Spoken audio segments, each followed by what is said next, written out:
Ayan, at good day ng muli mga boss. Ayan, may unit na naman tayo dito na Toyota Hiace mga boss. At kakatapos lang namin itong mapalitan ng timing belt. Dahil nga sa nag-indicate na yung T-belt niya sa dashboard mga boss. Ayan, pinalitan na namin dito yung pinapalit na yung timing belt. Na-achieve nyo na rin yung 100,000 mga boss. Ayan, dito pumasok lang ako mga boss. Ayan, para pa-start. At para mas makikita nyo yung T-belt na sinasabi ko mga boss.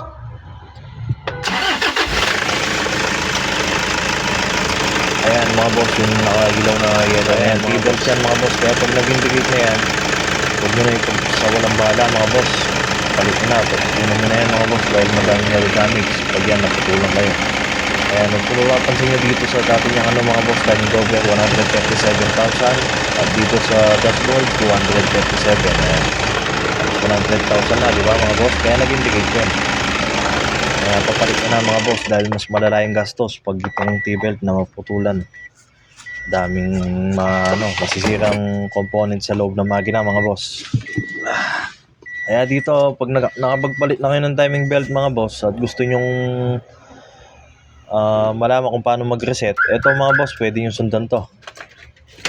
Ayan, unang step mga boss, ayan, so switch on lang natin yung makina. Switch on lang mga boss, huwag yung papay-start. Tapos isi-set natin yung yan, pindutin lang natin yan.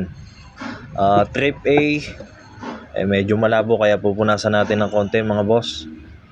Trip A, trip B. Sa trip B mga boss, yan, dapat i-set nyo ng trip B. Ayan, pag na-set nyo na ng trip B, switch off po nyo mga boss. Switch off. Tapos press hold nyo mga boss ng 10 seconds.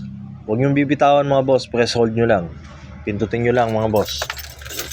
Bilang lang kayo ng 10 seconds. Tapos switch on nyo. Huwag nyo pa rin bibitawan pag nag-switch on kayo.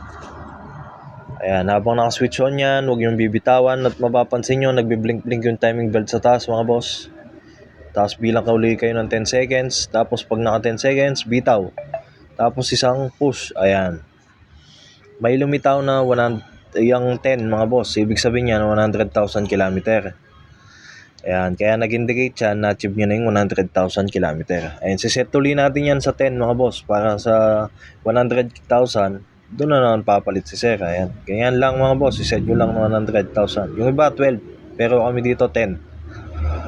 Ayan, para mas maaga mga boss, maagapan. Tapos press hold nyo lang mga boss. At pansinin yung timing belt, kusang mawawala yan. Ayan, ganun lang mga boss. Tapos bitaw pag nawala na yung timing belt. Ayan, tapos yung trip A, trip B, ibabalik natin sa Odo. Ayan, para makakita natin yung tinakbo mga boss. Tapos, syempre, susubukan na natin, start na natin mga boss. Ayun, ganun lang mga boss, wala na yung timing belt. Ayan, sana may natutunan kayo mga boss. Ganun lang po. Salamat sa panonood.